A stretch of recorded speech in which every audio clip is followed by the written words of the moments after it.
Good morning everyone. आज के दौर में बढ़ते हुए कंपटीशन और बढ़ती हुई जनसंख्या के बीच आपको एक भारी मात्रा में कंपटीशन की तैयारी करना ऐसा आज लग रहा है कि बच्चे ऊब रहे हैं। बच्चों को ऐसा लग रहा है कि कंपटीशन का पास करना आज के दौर में अब सिर्फ भाग्य का बात रह गया है। अगर भाग्य में नहीं है तो ये नहीं हो पाएगा।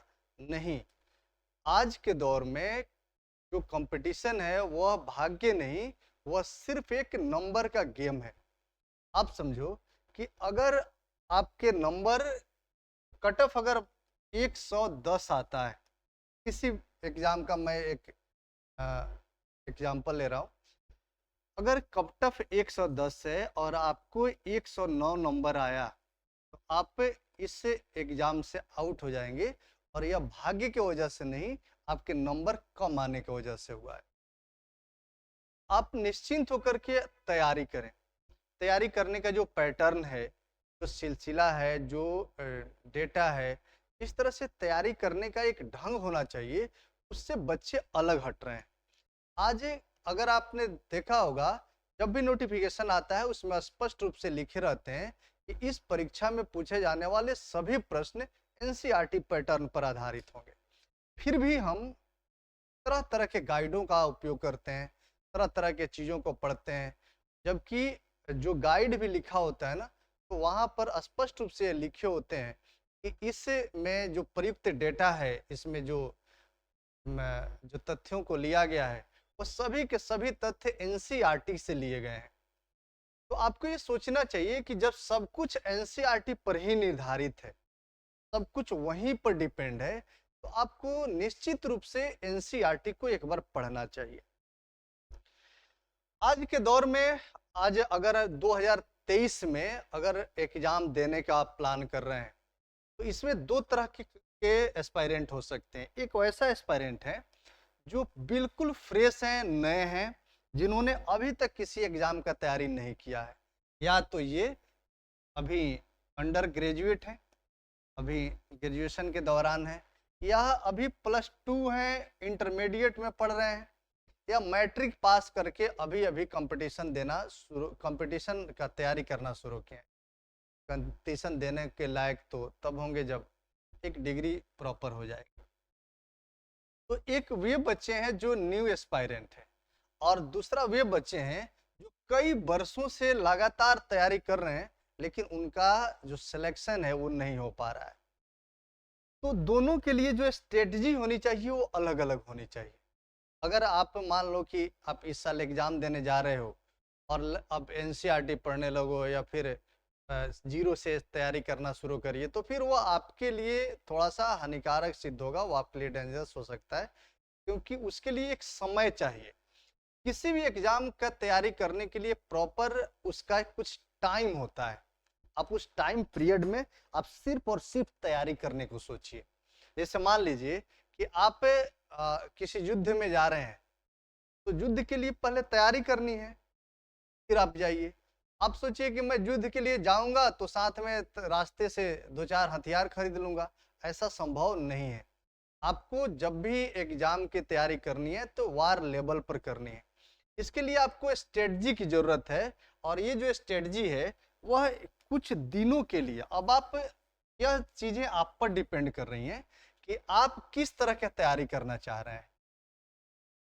हम इसीलिए मैंने दोनों तरह के बच्चों को इसमें ध्यान में रखते हुए इस सेशन को मैं स्टार्ट कर रहा हूँ। इसमें क्या है कि मैंने दोनों, अगर बीपीएससी की हमें तैयारी करनी है, बिहार पब्लिक सर्विस कमीशन का, बिहार पब्लिक सर्विस कमीशन आज जिस तरह के प्रश्नों को रख रहा है एग्जाम में, तो सामान्य तौर पर वैसे तुक्का मारने वाले लोग तो पास नहीं करेंगे, इस बात को आप नोट कर लीजिए। वे बच्चे पास करने वाले हैं जिन बच्चों ने कुछ तैयारी कर रखी है ना, जिनका एक पैशन है और उनमें जुनून है कि हमें यह तैयारी करनी है। आपको अगर एसडीएम बनाया जाए, डीएसपी बनाया जाए, बड़े बड़े पदों पर एक नई जिम्मेवारी दी जाए, तो वैसे लोगों को जिम्मेवारी नहीं दिया जा सकता जो लोग तुक्का मार करके आए। तो निश्चित रूप से एक स्टैंडर्ड का तैयारी आपका चाहिए। अब इस स्टैंडर्ड की तैयारी के लिए हमें करना क्या है, बहुत टॉप काम नहीं है।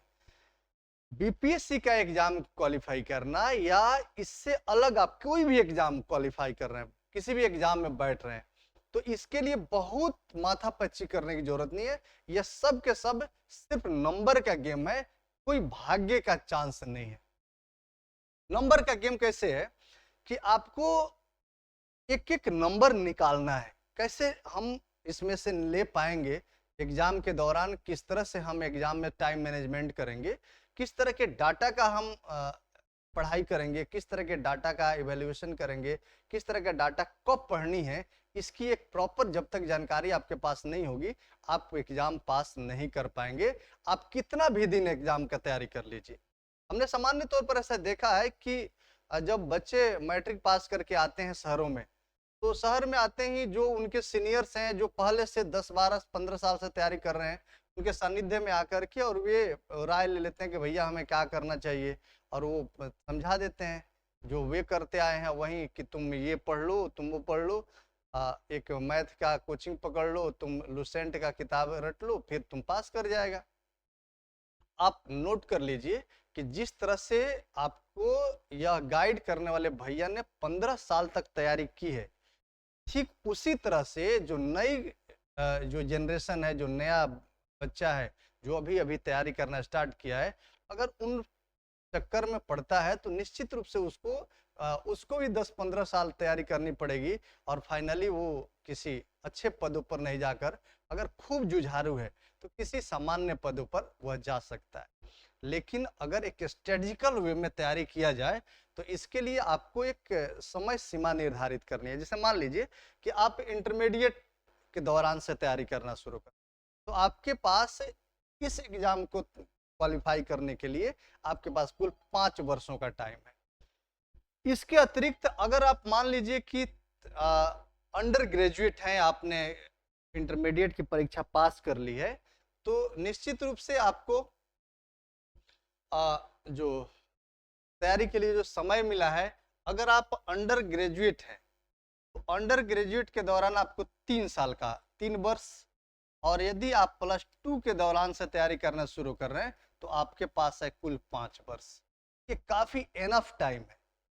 आपको जो तैयारी स्टार्ट करना चाहिए वह +2 के बाद कर देनी चाहिए। अगर नहीं भी किए तो ग्रेजुएशन के दौरान कर लीजिए, और ग्रेजुएशन के दौरान भी अगर आप नहीं शुरू किए हैं तो ग्रेजुएशन के लास्ट ईयर तक आते आते आप अगर तैयारी शुरू कर देते हैं तो निश्चित रूप से आपका ग्रेजुएशन होने के तुरंत बाद आपका सिलेक्शन हो जाएगा। अगर नहीं आप कर पाए हैं तो इसके लिए आप ज्यादा से ज्यादा 1 वर्ष का समय निर्धारित करिए। पंचवर्षीय योजना नहीं बनाइए। 5 वर्ष तक तैयारी करने का पूरा पिटारा मत खोलिए। आप ज्यादा से ज्यादा 1 वर्ष के लिए आप समय सीमा निर्धारित करिए। यह आपका टाइम लिमिट हो गया। अब इस लिमिट में रहते हुए हमको क्या तैयारी करना है ये देखिए। अगर मान लीजिए कि हम एकदम से न्यू स्टूडेंट है, अगर हमें अभी से स्टार्ट करना हम शुरू कर रहे हैं, तो सबसे पहले आपको क्या करना होगा कि 6 क्लास टू 12th क्लास का एनसीईआरटी किताब आपको पढ़नी पड़ेगी।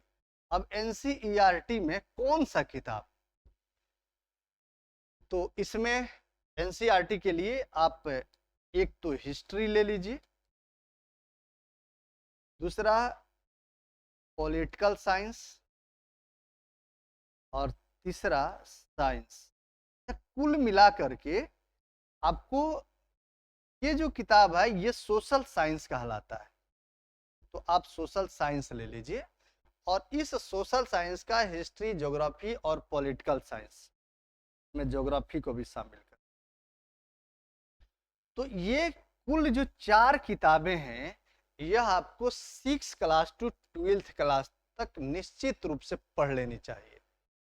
अगर इतना आप कर लेते हैं तो समझिए कि आपकी जो तैयारी है वो 80% हो गई।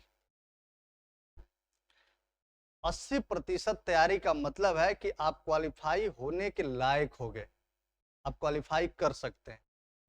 लेकिन कभी कभार क्या होता है कि इसमें बहुत सारे जो डाटा है वह मिसिंग हो जाती है, या आप नहीं कर पाते हैं, जो एनसीईआरटी पढ़ने के जो तरीके हैं, एक बार इस पर बात करते हैं।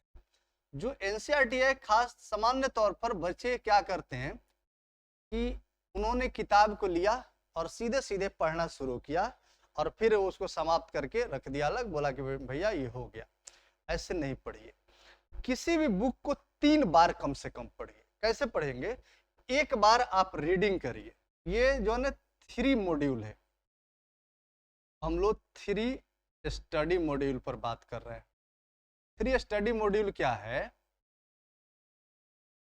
कि क्या करते हैं कि जैसे मान लीजिए हमने 6 क्लास का ज्योग्राफी लिया, 6th क्लास ज्योग्राफी, बहुत सारा डाटा है इसमें।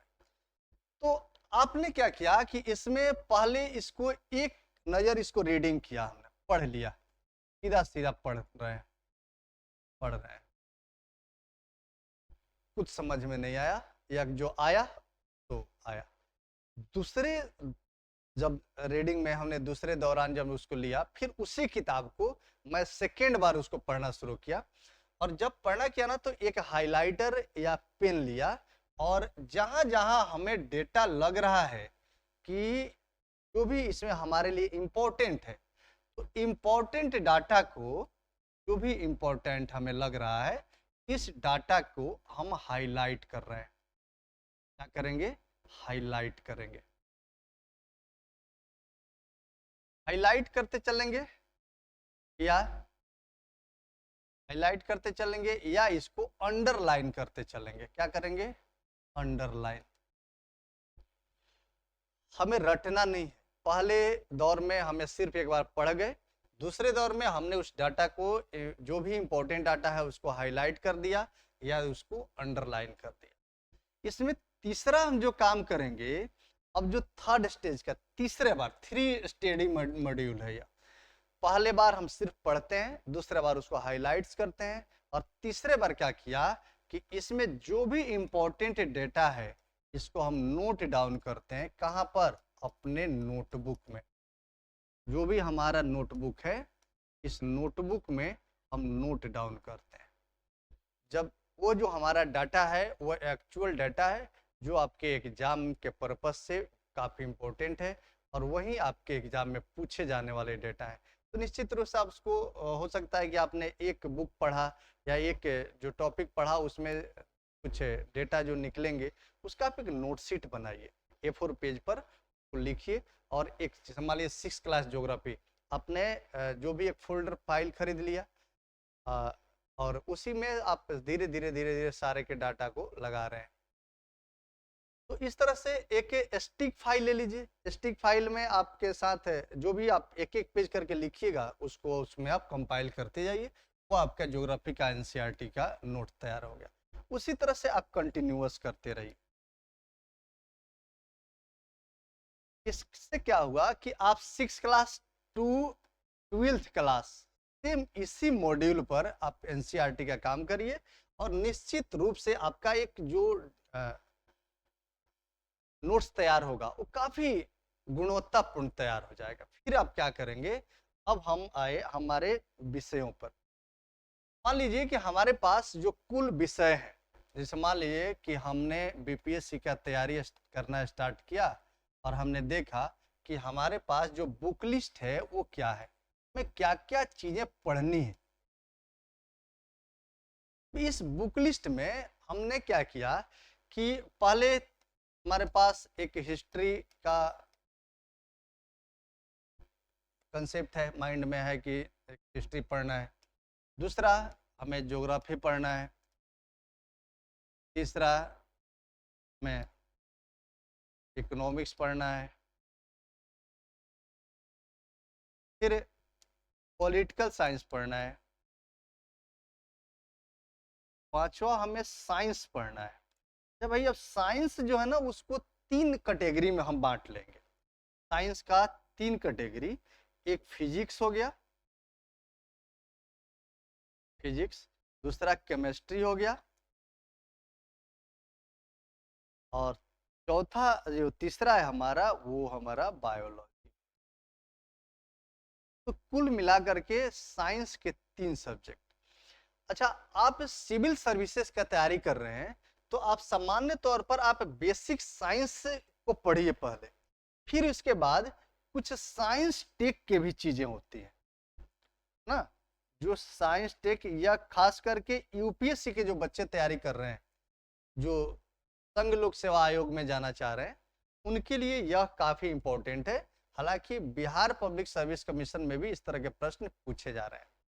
अच्छा, जो नेक्स्ट हमारा जो सब्जेक्ट है वो है करंट अफेयर, काफी इंपॉर्टेंट। यह जो करंट है यह काफी हमारे लिए इंपॉर्टेंट भूमिका निभा रहा है, काफी महत्वपूर्ण योगदान है इसको हमारे एग्जाम को पास करवाने में। देखिए, करंट के लिए जो हमारा समसामयिकी है, इसके लिए हम जो तैयारी करेंगे उसका एक पैटर्न है। समसामयिकी कैसे करेंगे? समसामयिकी जो कोचिंग वाले बताते हैं या फिर जो बच्चे तैयारी कर रहे हैं, इसमें हमने सामान्य तौर पर ऐसा देखा है कि कोई गाइड ले लिया और उसी गाइड के सहारे तैयारी कर रहे हैं। अरे भाई, आप सिविल सेवा का तैयारी कर रहे हैं, आपके ऊपर एक बहुत बड़ी जवाबदेही देने जा रही है सरकार, और ऐसा व्यक्ति अगर किसी गाइड का सहारा ले तो उसके पास कंसेप्ट नहीं बन पाएगा। तो निश्चित रूप से आपको क्या करनी चाहिए कि जहाँ जैसे मान लीजिए कि हमें करंट अफेयर्स पढ़ रहे हैं, हम करंट में क्या पढ़ेंगे? तो वही जो दिन प्रतिदिन की जो घटनाएं हैं, वही घटनाएं तो पूछा जाता है। तो आप गाइड के सहारे नहीं रहिए, आप इसके लिए क्या करिए, इसमें भी 3 स्टडी मॉड्यूल बनाइए। 3 स्टडी मॉड्यूल क्या होता है कि आप एक कोई भी न्यूज पेपर ले लीजिए। क्या ले लीजिए? News paper. अच्छा, न्यूज पेपर का क्या करेंगे कि आप एक अपना नोटबुक रखिए, रोज का रोज जो भी आप पेपर पढ़ रहे हैं उसमें 3 चीजें आती हैं। एक जो हेड पृष्ठ आता है, आप हेड पृष्ठ को देख लीजिए। दूसरा, उसमें एक नेशनल या इंटरनेशनल, ये 2 तरह की, नेशनल और इंटरनेशनल, ये 2 तरह का घटनाक्रम होता है, राष्ट्रीय और अंतरराष्ट्रीय। तो एक इसको पढ़ लीजिए। एक खेल जगत है, अगर आपको खेल में रुचि है, स्पोर्ट्स में अगर आपका रुचि है तो ठीक है, अगर स्पोर्ट्स में रुचि नहीं भी है तो भी आप एक बार उसको देख लीजिए, उसको याद नहीं करना है। इंटरटेनमेंट है, गेम जो है, जो खेल है, वह एक मनोरंजन का साधन है, आप उसको मनोरंजन के रूप में ही लीजिए, ज्यादा बेहतर होगा। अच्छा, एक इसमें इकोनॉमिक्स रहता है, आप उसको भी देखिए, दिमाग पर बर्डन लेकर नहीं, बस एक बार ऐसे पढ़िए कि अडानी क्या कर रहे हैं, अंबानी क्या कर रहे हैं, फलाने चिलाने जो भी जो हमारा आर्थिक गतिविधियां चल रही हैं उसमें क्या क्या चल रहा है, उसमें आपको एक एक नजर बस देख लेने से कुछ पता चल जाएगा। न्यूज़पेपर आपको प्रतिदिन पढ़ना है, और इसे प्रतिदिन को पढ़ते हुए आपको क्या करना है कि इसका जो नेक्स्ट हमें काम करना है कि जो नोट्स बना रहे हैं उसको मासिक तौर पर रिवीजन करिए, या उसको 15 दिनों के बाद रिवीजन करिए। फिर से आप जो भी 1 तारीख से पढ़ना शुरू किया था, जो नोट करना शुरू किया था, उसको बीच बीच में रिवीजन करते रहिए। इसमें दूसरा काम क्या करिएगा कि एक कोई भी मासिक पत्रिका ले लीजिए, मासिक पत्रिका वह कोई भी स्टैंडर्ड लेवल का होना चाहिए। जैसे आप क्रॉनिकल ले लीजिए, आप ये पीडी प्रतियोगिता दर्पण ले लीजिए, दृष्टि ले लीजिए, घटना चक्र ले लीजिए, ये सब के सब अच्छे हैं। आप मार्केट में जितना भी चीजें हैं उन सभी को आप एक नजर आप क्या करेंगे कि एक नजर आप अगर देख रहे हैं तो सबके सब में एक ही प्रकार के डेटा है ना, और उस डाटा के माध्यम से आप तैयारी कर सकते हैं। तो आपको क्या करना है कि जो भी मासिक पत्रिका है वो आप ले लीजिए, उसमें जो भी इंपॉर्टेंट फैक्ट है उसको आप करिए, और इंपॉर्टेंट फैक्ट को दोहराते हुए आपको क्या करना है कि टेक्स्ट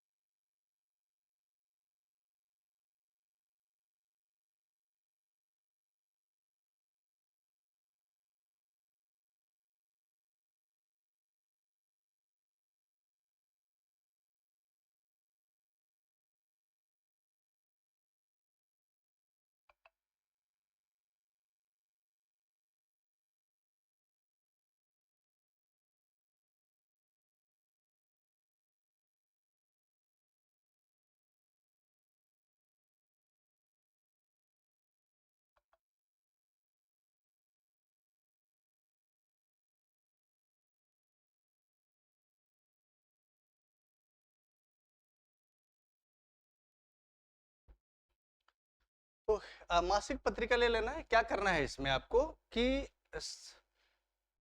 इस पत्रिका को जो भी आप पढ़ रहे हैं उसमें जो इंपॉर्टेंट डेटा है, इसी तरह से जो आपके इंपॉर्टेंट डेटा है उसको नोट करिएगा अपने नोटशीट में, जहां पर आप बना रहे हैं वहीं पर उसको भी इससे संबंधित जो आपने न्यूज में आपने लिखा है, अपना नोटशीट में जो भी लिखा है उसी डेटा के रिगार्डिंग जो उसमें मैसेज आ रहे हैं, जो भी उसमें चीजें आ रही हैं, आप क्या करिएगा उसी से आप अपना एक नोटशीट तैयार करिएगा और उसी से संबंधित डेटा को आप नोटशीट में लिखिएगा। अच्छा, इसमें तीसरा काम क्या करना है कि वार्षिकी आएगा, वार्षिकी या फिर अर्धवार्षिकी। तो आपको इस वार्षिकी से क्या करना है कि फिर वही चीजें दोहरानी है जो आपने न्यूज़पेपर से अपने नोटशीट में लिखा था, उसमें आप जगह छोड़िएगा। जहां भी आप नोटशीट बना रहे हैं उसमें आप जगह छोड़ते जाइएगा ताकि आप 3 स्टेज का काम कर पाइए, या उसको 3 उसको पायरा में बांट दीजिए, 3 उसको रो बना दीजिए। एक में आपने न्यूज़पेपर को लिखा, एक मासिक पत्रिका वाला, एक वार्षिकी। इससे क्या होगा कि आप जब वार्षिकी आएगी तो निश्चित रूप से आप इसको 2 बार इस डेटा को पढ़ चुके हैं और तीसरी बार उसी डेटा को आप लिखिएगा तो आपका ये तैयारी कंप्लीट हो जाएगा। और निश्चित रूप से जो भी समसामयिकी में पूछा जाने वाला प्रश्न है उसमें एक भी प्रश्न आपका नहीं छूटेगा, इस बात की गारंटी है। तो आपका 2 चीजें, एक तो करंट अफेयर्स तैयार किया आपने, दूसरा है हमारा ये जो विषय है, हमारा एक विषय है और इस विषय का तैयारी हम क्या करेंगे, कैसे करेंगे, इस पर हम एक एक करके बात करते हैं। पहले मैं इस समसामयिकी, दूसरा साइंस वाले सेक्टर पर बात करते हैं। 3 ऐसे सेक्शन है हमारे पास, एक समसामयिकी, साइंस और बिहार स्पेशल। ये जो 3 चीजें हैं बीपीएससी के लिए काफी महत्वपूर्ण है और यह बैकबोन है। तो समसामयिकी की तैयारी आप कैसे करेंगे इसको हम लोगों ने देखा।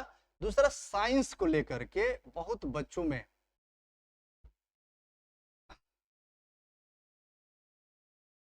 साइंस को लेकर के बच्चों में बहुत ही उहापोह की स्थिति रहती है, क्या पढ़ें क्या नहीं पढ़ें ना। तो इसमें बहुत उहापोह मचाने की जरूरत नहीं है, सामान्य सा चीज है। आप थोड़ा सा यहाँ पर ध्यान देंगे तो साइंस का सारे के सारे सवाल सॉल्व हो जाएंगे। इसमें 3 विषय हैं आपके पास, एक फिजिक्स है, एक केमिस्ट्री है और तीसरा बायोलॉजी है। ये 3 विषय को आपका तैयारी करना है। आप प्रीवियस जितने भी एग्जाम हुए हैं आप उसमें देखिएगा कि इन तीनों में जो सबसे ज्यादा जो वरीयता दिया गया है उसमें फिजिक्स को दी गई है। तो आप ज्यादा से ज्यादा जो समय है वो फिजिक्स को दीजिए, उससे कम समय बायो को दीजिए और सबसे कम समय आप केमिस्ट्री को दीजिए। केमिस्ट्री में आपसे जो सवाल पूछे जाएंगे वो सामान्य तौर पर जो आपने एनसीईआरटी पढ़ा है उसी से कवर हो जाना है। आप इसमें क्या करिएगा कि साइंस के लिए आप अगर एनसीईआरटी संभव है, एनसीईआरटी अगर संभव है तो आप इसको पढ़ लीजिए, या दूसरा इसमें भारती भवन का जो बुक आता है, भारती भवन, अगर यहां से भी अगर आपको सहूलियत लग रहा है तो आप इसको पढ़ सकते हैं। या तीसरा है कि आप अगर लुसेंट पढ़ना चाहते हैं, लुसेंट, तो लुसेंट में 2 तरह की चीजें आती हैं। एक आता है जो सीधा सीधा साइंस है, लुसेंट विज्ञान, सामान्य विज्ञान। सामान्य विज्ञान नहीं पढ़ना है, वह काफी पोथी हो जाएगा आपके लिए, वो उबाऊ है, उसको नहीं छूना है।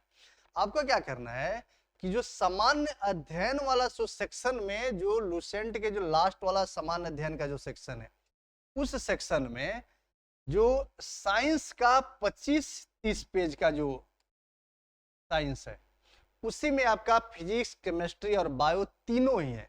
25-30 पेज में ही यह सारा चीजें सम्मिलित है।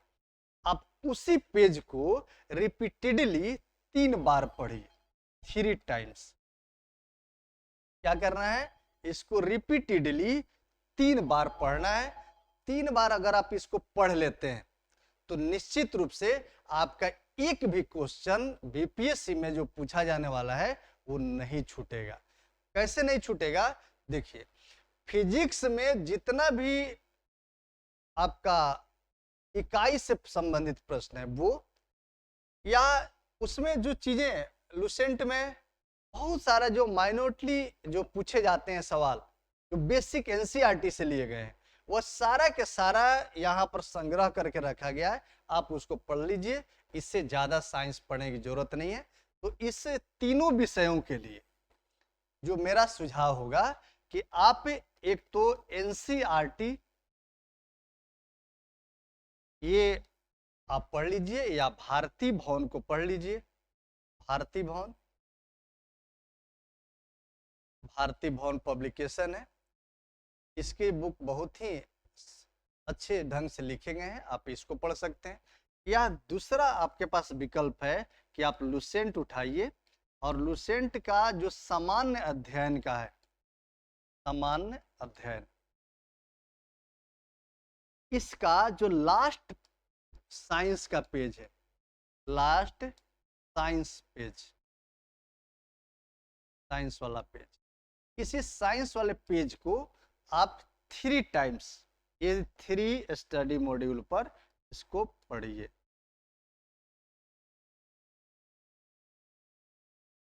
बस आपका 2 विषय तैयार हुआ, एक समसामयिकी और दूसरा साइंस। तीसरा हम लोगों के लिए है बिहार। यहाँ भी काफी महत्वपूर्ण है, बिहार स्पेशल।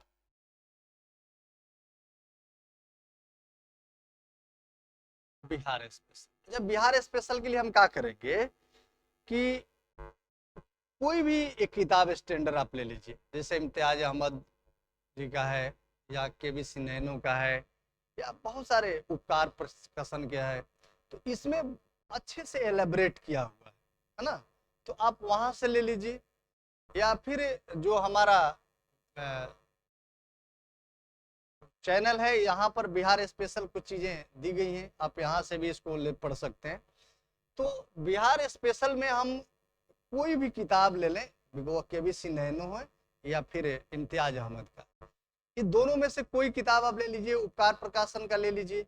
आप इसमें क्या करिए कि मुख्य रूप से जो इसके करंट अफेयर से, जो समसामयिकी से पूछा जाने वाला प्रश्न, समसामयिकी, इसको तैयार कर लीजिए। पहला चीज आप वही आपका जो न्यूज़पेपर अर्धवार्षिकी और वार्षिकी जो पढ़े थे, आपका वहां से तैयार हो जाएगा। इसमें दूसरा क्या करिएगा कि इसमें 3 विषयों को अलग अलग छांट दीजिए, ज्योग्राफी, हिस्ट्री, पॉलिटिकल साइंस और ये अब आपके पास इकोनॉमिक्स। आपके पास विषयों की सूची हो गई 4 और एक समसामयिकी 5। अब क्या करिएगा कि जो ज्योग्राफी है, इसमें बिहार स्पेशल ज्योग्राफी के लिए आप जितना भी, जैसे यहाँ के मैदान है, चट्टान है, पर्वत पहाड़ है, नदियां हैं, झील, झरने, यहाँ का जो जलवायु है, मुख्य रूप से जलवायु, मुख्य रूप से वैसे ही चीजें जो एग्जाम के लिए आपका इम्पोर्टेंट है, जलवायु। तो ये इतना टॉपिक आपके लिए काफी महत्वपूर्ण, आप इसको कर लेंगे। जलवायु, इसमें वन भी आप जोड़ लीजिएगा। हिस्ट्री में क्या करिएगा कि बिहार स्पेशल हिस्ट्री में जो एंशिएंट हिस्ट्री है, ये काफी महत्वपूर्ण है भाई। इसमें जो प्राचीन इतिहास है, प्राचीन इतिहास में मुख्य रूप से जो बौद्धिज्म है, जैनिज्म है, यहाँ का अशोक का एम्पायर है, मगध का जो शासन व्यवस्था रही है, वह मुख्य रूप से, एक तो आप धर्म कर लीजिएगा, फिर आप मगध कर दीजिए। इतिहास वाला सेक्शन में इतना प्राचीन के लिए। अब इसमें जो आधुनिक है, सीधा सीधे आप मिडाइवल में, मध्यकालीन में जो पाल जो शासन रहा, या फिर जो बाहर से जो भी हमारे आक्रमणकारी है, इसमें से तुर्क कर लें, गुप्ताज कर लें, तो कुल मिलाकर के कुछ मिडाइवल का, मध्यकाल का भी इतिहास हमारे पास महत्वपूर्ण है, मध्यकाल। और फिर तीसरा है हमारा आधुनिक का। कुल मिलाकर के आधुनिक में आपको जो भी हमारा स्वतंत्रता संग्राम हुए, उन स्वतंत्रता संग्राम में बिहार की जो भूमिका रही है, वो जो हमारे आदिवासियों ने जो आंदोलन किया, वो ये काफी महत्वपूर्ण है। तो आदिवासी आंदोलन और स्वतंत्रता संग्राम में बिहार की भूमिका, मुख्य रूप से यही टॉपिक है आधुनिक काल का। तो इतना चीजें आप पढ़ लें इसके लिए, हिस्ट्री के लिए। आप क्या करेंगे, इसके बाद जो पॉलिटिकल साइंस है, पोल साइंस के लिए आपको अलग से कुछ पढ़ने की जरूरत नहीं है। जो चीजें आपने पॉलिटिकल साइंस में पढ़ा है, उसी को आपको यहाँ पर वहीं काम आएगा। यहाँ स्पेशली आपको कुछ नहीं पढ़ना है। राज्यपाल की जो भूमिका है वो आपको पॉलिटिकल साइंस में ही पढ़ना है, और वो चीजें आपको यहाँ पर मिल जाएगा। फिर एक चीज और आपके लिए इम्पोर्टेंट है यहाँ पर, एक इम्पोर्टेंट ये है कि जो इकोनॉमिक्स है, इकोनॉमिक्स में आप एक बेसिक तैयारी कर लीजिए, है ना, बेसिक। और बेसिक तैयारी के बाद में आप क्या करिएगा कि जो बिहार का जो बजट है, बिहार का जो भी बजट है, इस बजट को आप पर कर लीजिए। जो भी स्कीम्स हैं, जो भी चीजें, जो योजनाएं सरकार द्वारा चलाई जा रही हैं, वो जो बजट में जिन जिन विभागों के लिए जो अलग अलग प्रोविजंस किए गए हैं, वो ये सारे के सारे आपको यहाँ पर, ये बिहार का एक बेसिक इकोनॉमिक्स का और बिहार का बजट, अगर दो चीजें कर ले रहे हैं तो आपका इकोनॉमिक्स कंप्लीट हो जाएगा। तो ये स्पेशल चीजें हैं जो बिहार के लिए, और इसकी काफी महत्वपूर्ण भूमिका होती है। अगर आपको क्वालिफाई करना है तो निश्चित रूप से इन टॉपिकों को आपको देख लेना चाहिए। अब आते हैं हम जो हमारा मुख्य विषय है, जो हमारा बुक लिस्ट है। इसमें बुक लिस्ट में हमारे पास क्या क्या है, एक बार देख लीजिए। हमारे पास मुख्य रूप से 4 विषय हैं। एक है हिस्ट्री का, दूसरा है ज्योग्राफी का, तीसरा है पॉलिटिकल साइंस का, और फिर इकोनॉमिक्स। साइंस वाले पर मैं बात किया था आपसे, इसलिए मैं यहाँ पर साइंस पर बात नहीं कर। हिस्ट्री हमारे पास 3 सेक्शन में है। तो तीनों के लिए अगर आप यूपीएससी तैयारी कर रहे हैं या बीपीएससी का बेसिक से तैयारी करना चाह रहे हैं, तो इसके लिए आप क्या करिए कि निश्चित रूप से आपको 3 किताबें रखनी चाहिए। एक पहला कि आप सीधा सीधा जो एंशियंट हिस्ट्री, जो प्राचीन भारत का इतिहास है, तो प्राचीन वाले के लिए एक रोमिला थापर जी का बुक आता है, रोमिला थापर। एनसीईआरटी में भी इनका बहुत बड़ा योगदान है। तो रोमिला थापर का आप बुक पढ़ सकते एंशियंट के लिए, प्राचीन के लिए। फिर उसके बाद क्या करिए कि मिडाइवल के लिए जो मध्यकाल का इतिहास है, मध्यकालीन के लिए आप क्या करिए कि आपको इसमें बेहतर ये है कि आप एक तो एनसीईआरटी आपको करना है, एनसीईआरटी कर लीजिए, और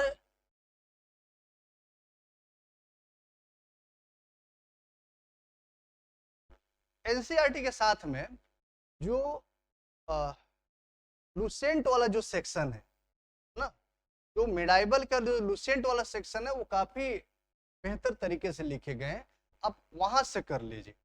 तो वो ज्यादा लुसेंट वाला जो सेक्शन है, आप उसको कर लीजिए। इस पर मैं बुक लिस्ट पर भी बात करूंगा। तीसरा जो हमारा आधुनिक काल है, आधुनिक वाला में आप क्या करिए कि एक अगर संभव है तो बिपिन चंद्रा को पढ़ लीजिए, काफी महत्वपूर्ण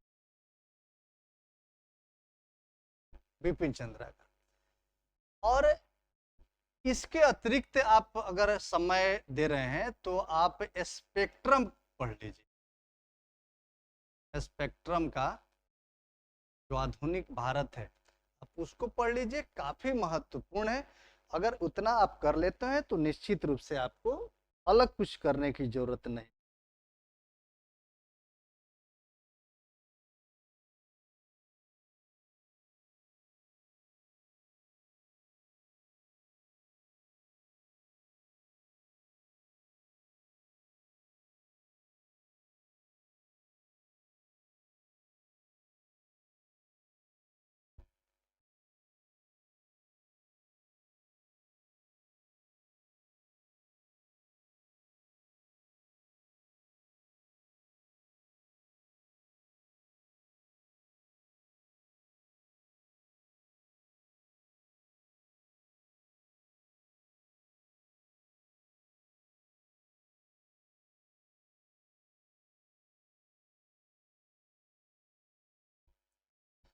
है ना, स्पेक्ट्रम यहाँ से कर लीजिए।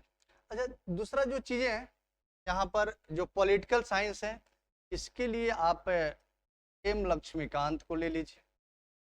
एम लक्ष्मीकांत काफी बेहतर कंसेप्ट दिया गया है, आप इसके माध्यम से आप पॉलिटिकल साइंस का तैयारी कर सकते हैं।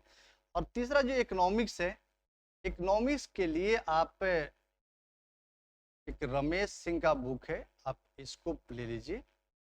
या फिर आप क्या करिए कि इकोनॉमिक सर्वे लीजिए, इकोनॉमिक सर्वे है ना, इकोनॉमिक सर्वे इसको पढ़िए। और इसमें जो बजट उजट आता है ये करंट से संबंधित है, रिलेटेड है, आप वहां से इसका तैयारी कर सकते हैं। तो कुल मिलाकर के ये जो चारों विषय है उसके लिए इतना ही जो बुक है ये काफी है। अगर आपको आर्ट एंड कल्चर के लिए बुक चाहिए, आर्ट एंड कल्चर ये भी बहुत महत्वपूर्ण टॉपिक है आर्ट एंड कल्चर के लिए, तो नितिन सिंघानिया का बुक।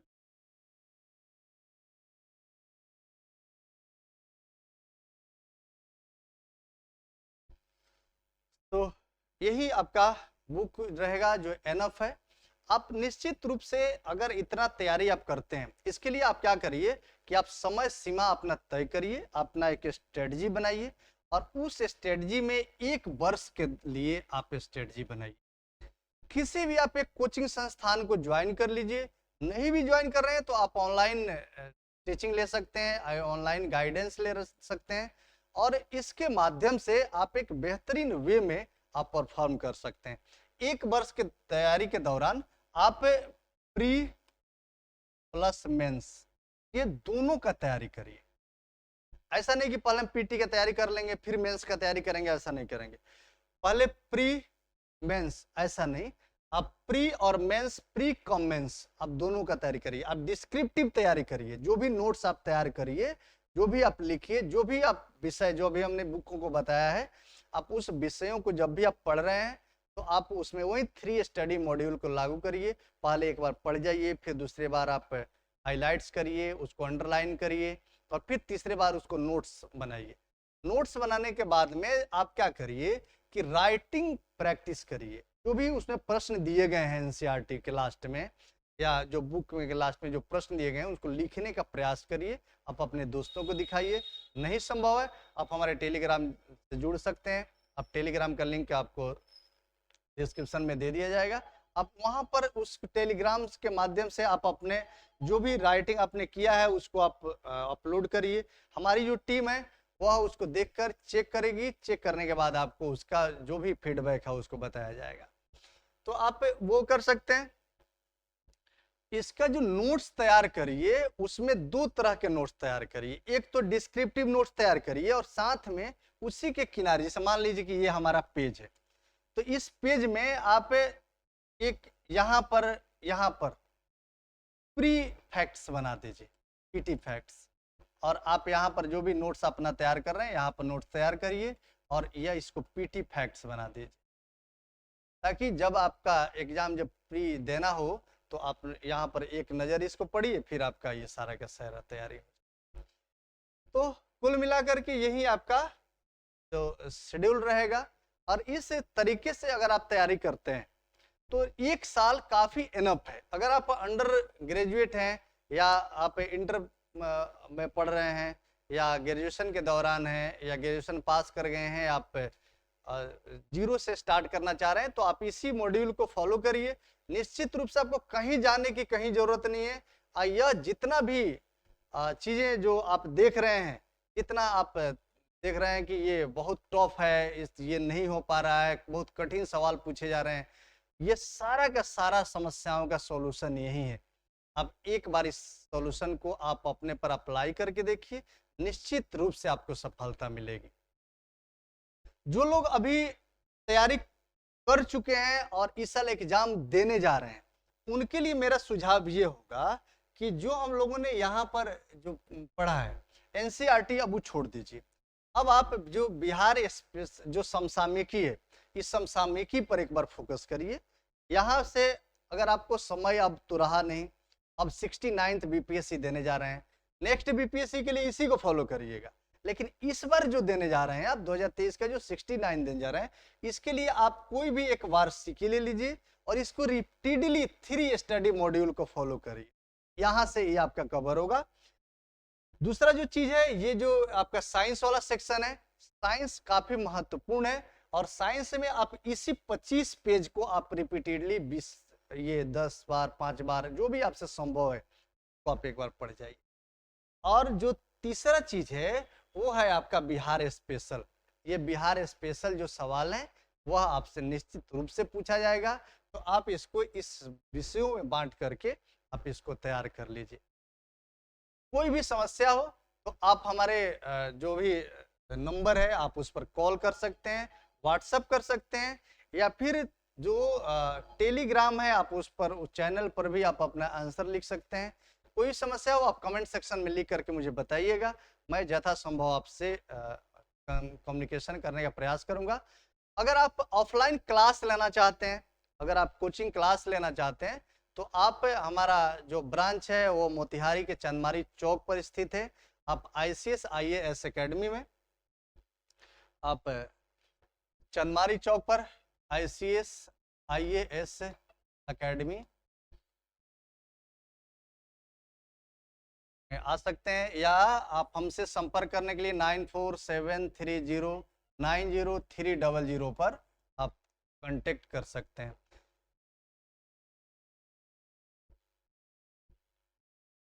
जो नया बैच है वह 2 सितंबर से नया बैच स्टार्ट हो रहा है। आप उस बैच के माध्यम से आप जुड़ सकते हैं। यहाँ पर हम आपको ऑफलाइन जो क्लास है, ऑफलाइन क्लास में आपको नोट्स, जो भी मटेरियल्स हैं, जो क्लास मटेरियल्स हैं,